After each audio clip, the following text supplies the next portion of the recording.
अरुण गोविल मेरे साथ है। अरुण जी, राष्ट्रपति का अभिभाषण हुआ, इमरजेंसी पर भी उन्होंने बात की। विपक्ष एतराज कर रहा है कि पुराने मामले को क्यों उखाड़ते हैं आप लोग। नहीं, क्यों नहीं उखाड़ेंगे बताइए। वो एक ऐसा धब्बा है जो कभी मिट नहीं सकता है ना। वो जो संविधान की बात करते हैं, वो संविधान को उन्होंने जब बिगाड़ा था तब उसके उसके बारे में तो वो कुछ नहीं बोलते, इसलिए वो उसको मिटा, वो कहते हैं कि उसकी बात क्यों करते हैं। हाँ। क्या लगता है कि उन लोगों को अब भी कांग्रेस पार्टी को इसके लिए माफी मांगनी चाहिए?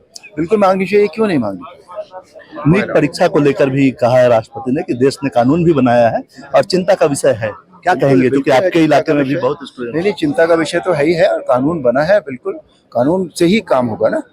तो उन्होंने ठीक कहा है जो कहा। बिल्कुल आपको लगता है कि इस दिशा में आगे और तेजी से कार्रवाई होनी चाहिए? बिल्कुल होनी चाहिए, बिल्कुल होनी चाहिए। शुक्रिया सर, इमरजेंसी को लेकर के अरुण गोविल, उनका साफ कहना है कि नीट हो या फिर नीट के मामले पे कार्रवाई तेजी से होनी चाहिए और इमरजेंसी पे जो राष्ट्रपति ने कहा है वो बिल्कुल जायज है और कांग्रेस पार्टी को इसके लिए, इमरजेंसी के लिए अब भी माफी मांगनी चाहिए। कुमार गौरव, न्यूज़ 24 दिल्ली। राष्ट्रपति के अभिभाषण पर क्या कहना है पूर्णिया के सांसद पप्पू यादव का? पप्पू यादव जी, राष्ट्रपति ने अपने अभिभाषण में तमाम मुद्दों का जिक्र किया, कौन सा मुद्दा आपको सबसे अच्छा लगा? भैया, कोई मुद्दा हो तब ना। कहीं ओडीएफ हुआ है क्या किसी दलित घर में? कहीं नल जल चल रहा है क्या? सारे मुद्दे महिलाओं के सशक्तिकरण, मणिपुर का जिक्र था क्या? महिलाओं के शोषण का जिक्र था क्या? महिलाओं को पर जो महंगाई थोपी गई वो था क्या? जो दाल चावल गायब हो गए वो था क्या? आदिवासी की माली हालत नहीं चेंज हुई वो था क्या? युवाओं के एजुकेशन सिस्टम और बुरे हो गए हैं, आप इसको उठा के देखिए। नीट्स में आप कोई आपने क्या किया?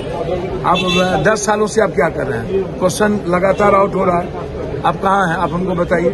ये तो गलत है ना भाई। राष्ट्रपति ने इमरजेंसी का जिक्र किया, इसे आप कैसे देखते हैं? भैया, मैं इतना ही जानता हूँ कि आप इमरजेंसी का जिक्र कर रहे हो, अघोषित इमरजेंसी की बात नहीं कर रहे हो। अरविंद केजरीवाल लो, 5 न्यायाधीश के मुद्दे उठा लो, अन्य भी कोई मुद्दे उठा लो। आप कई चुनी हुई सरकार को आपने हटा दी, मणिपुर के मुद्दे उठा लो। सभी विपक्ष के घर में ईडी सीबीआई, 50 साल के बाद की बात को आप लाओगे। ये और चेयर के द्वारा आपका पार्टी एजेंडा हो सकता है, लेकिन सदन में आप क्या बीजेपी का चेयर बना दोगे? क्या बीजेपी कार्यालय बना दोगे? और क्या ये तकरार का रास्ता नहीं है? क्या ये सकारात्मक रास्ता है? आप बात महंगाई की नहीं कर रहे हो, महिलाओं की नहीं कर रहे हो, किसानों की नहीं कर रहे हो। किसानों पर जो घोषित इमरजेंसी नहीं था। राष्ट्रपति के अभिभाषण में सरकार की वाहवाही खूब की गई। हमारे साथ कांग्रेस पार्टी के वरिष्ठ नेता प्रमोद तिवारी हैं। प्रमोद जी, कैसे देखते हैं आप राष्ट्रपति के अभिभाषण को? एक थकी हुई, हारी हुई सरकार का, जो जनता द्वारा रिजेक्टेड है। 400 का सपना था, 240 पे बैठाल गई एक लूली लगड़ी सरकार का यह अभिभाषण है।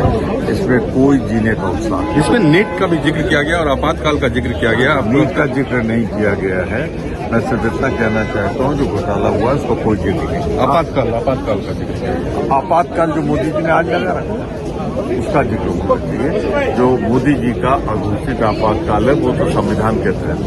धन्यवाद। उनसे बातचीत में रमन कुमार, दिल्ली न्यूज़ 24। बीजेपी के सांसद मनोज तिवारी मेरे साथ है। मनोज जी, आज राष्ट्रपति ने इमरजेंसी पे बात की है। विपक्ष को ये नागवार गुजरा है कि बार बार एक ही मुद्दा आप लोग लेके आते हैं। देखिए, जो काला दिन है,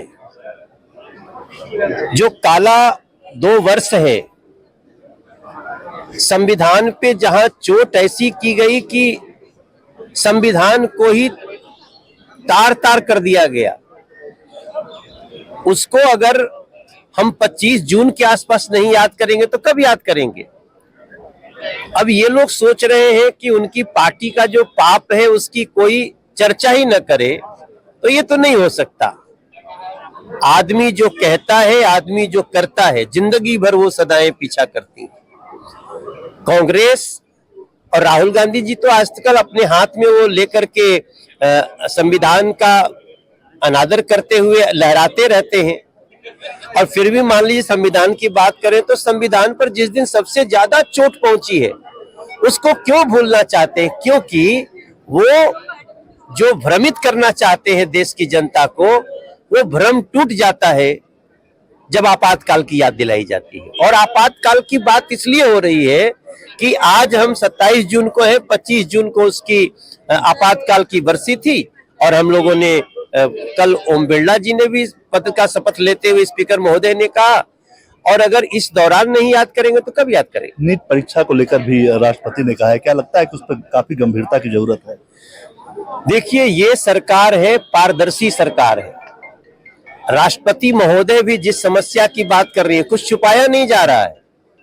तो ये बहुत बहुत बड़ा संदेश है इस सरकार का कि गलती किसी भी स्तर पे हो, हम क्षमा नहीं करने वाले हैं। जांच होगी और दोषी को कड़ी से कड़ी सजा होगी। अरविंद केजरीवाल से अब सीबीआई पूछताछ कर रही है और आम आदमी पार्टी आरोप लगा रही है कि आप लोग डरते हैं इसलिए उनको अंदर रखना चाहते हैं। भाई, दिल्ली की जनता पूछ रही है कि अरविंद केजरीवाल ने कितने पाप किए हैं, कितने अपराध किए हैं कि एक पर एक रोज खुल रहा है। कौन सोचा था कि जिसको चुन रही है दिल्ली की जनता, वो पानी के लिए तड़पा देगा दिल्ली को, वो पेंशन के लिए बुजुर्गों को तड़पा देगा, वो पोल्यूशन से पूरे दिल्ली की जान लेने लगेगा, वो जमुना जी की जल के प्रदूषण से लोगों का काल बन जाएगा। तो ऐसी स्थिति में दिल्ली की जनता पूछ रही है कि भैया तुमको जब भ्रष्टाचार ही करना है तो फिर दिल्ली की जनता ने कर दिया है आम आदमी पार्टी का बहिष्कार। शुक्रिया। कुमार गौरव, न्यूज़ 24 दिल्ली। केंद्रीय मंत्री जीतन राम मांझी मेरे साथ हैं। मांझी जी, राष्ट्रपति ने एक बार फिर से इमरजेंसी का दौर याद दिलाया अपने भाषण में। कांग्रेस को ये, विपक्ष को ये नागवार गुजर रहा है। देखिए, जो कांग्रेस वाले लोग संविधान की पट्टी लेकर के वो इलेक्शन में और इवन पार्लियामेंट में ये कह रहे थे कि एनडीए सरकार है, उस संविधान की धज्जियां उड़ा रहा है, तो वही शोर मचावे शोर जो 1975 में संविधान की धज्जियां उड़ा करके क्या क्या नहीं किया, और वो जब ये कर रहा है तो उसका जवाब देना बहुत